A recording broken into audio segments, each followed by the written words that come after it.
আপনাদের সবাইকে জানাচ্ছি সালাম, আসসালামু আলাইকুম। আপনারা সবাই ভালো আছেন? আলহামদুলিল্লাহ। দীর্ঘ প্রায় 17 বছর পর আমরা পবিত্র কোরআনের এই তাফসীর কোরআনের মাহফিলে আমরা সবাই মন খুলে আজকে আমরা উপস্থিত হতে পেরেছি। এই জন্য মহান রব্বুল আলামিনের কাছে আমরা আবারও শুকরিয়া আদায় করছি। সবাই বলে আলহামদুলিল্লাহ। প্রিয় ভাইয়েরা আমার, আমি বক্তব্য রাখবো না, আমি শুধু আপনাদেরকে একটি কথাই বলতে চাই যে এই নামুজা মাদ্রাসা গত 17 বছর ধরে আপনারা দেখেছেন যে নামুজার এক কৃতি সন্তান নামে পরিচিত এক কুলাঙ্গার মাহফুজুল ইসলাম রাজ জবরদখল করে এখান থেকে লক্ষ লক্ষ টাকা হাতিয়ে নিয়ে চলে গেছেন।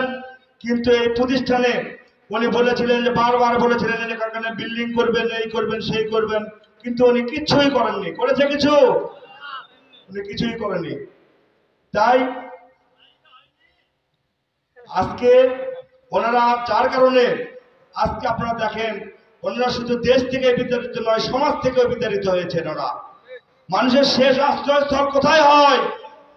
মানুষের শেষ আশ্রয়স্থল হয় তার নিজের গ্রামের বাড়িতে। কোথাও যখন মানুষের জায়গা হয় না তখন মানুষ তার নিজের গ্রামের বাড়িতে যায়, সেখানে পার্শ্ববর্তী বাড়ির মানুষ হলেও তাকে একটু খাবার দেয়, তাকে আগলে রাখে, তাই না? আর এরা কেমন নিজের গ্রামের বাড়িতে পর্যন্ত আজকে তারা আশ্রয় পাচ্ছে না, পালিয়ে বেড়াচ্ছে। বন্ধুরা আমার, প্রিয় ভাইয়ের আমার, আমি বক্তব্য রাখবো না, আমি শুধু আপনাদেরকে বলতে চাই শেখ হাসিনা পালিয়েছে। শেখ হাসিনার প্রেতাত্মারা আবারও বাংলাদেশের মধ্যে বিভিন্ন ভাবে নৈরাজ্য সৃষ্টি করার চেষ্টা করছে। আপনারা আমরা সকলে সজাগ থাকবো। যেখানে আওয়ামী লীগের লোকদের নৈরাজ্য দেখবো সেখানে কঠিন হাতে আমরা প্রতিরোধ করে তুলবো, প্রতিহত করবো তাদেরকে।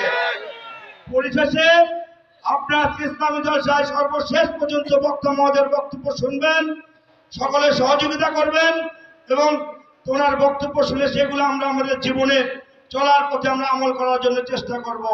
সবাইকে ধন্যবাদ জানিয়ে আমার সংক্ষিপ্ত কথা বলা শেষ করছি। আসসালামু আলাইকুম।